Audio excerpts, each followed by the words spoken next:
23টা জেলায় 23টা shopping mall করব। Shopping mall বা big market this type. Government 1 acre জমি দেবে বিনা পয়সায়, প্রাইভেট পার্টি তারা বিল্ডিং করবে এবং সেখানে 2টো ফ্লোর আমি জমি দিচ্ছি বলে আমাদের সেলফ হেল্প গ্রুপকে বিনা পয়সায় দিতে হবে। 2টো ফ্লোর আমরা পুরো সেলফ হেল্প গ্রুপ লোকাল জেলায় যে জিনিসপত্রগুলো হাতে তৈরি করেন তারা অনেক সময় মার্কেট পান না, এটা পার্মানেন্ট একটা মার্কেট পেয়ে যাবে।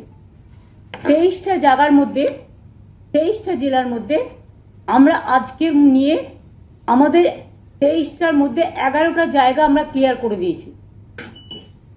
এরপরে প্রসেস হচ্ছে যা যা সিস্টেমে হবার সেগুলো হবে। আরো 12টা প্রসেসে আছে, এটা হয়ে গেলেও সব জেলাগুলো কভার হয়ে যাবে।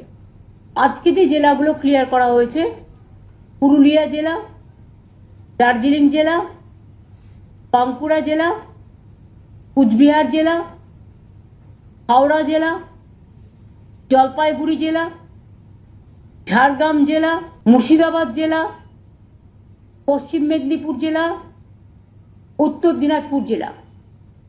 বাদবাকি জেলাগুলোতেও প্রত্যেকটা হবে। আশা করি আগামী নেক্সট ক্যাবিনেট মিটিংয়ে অন্যান্যগুলো আমরা নিয়ে আসতে পারবো।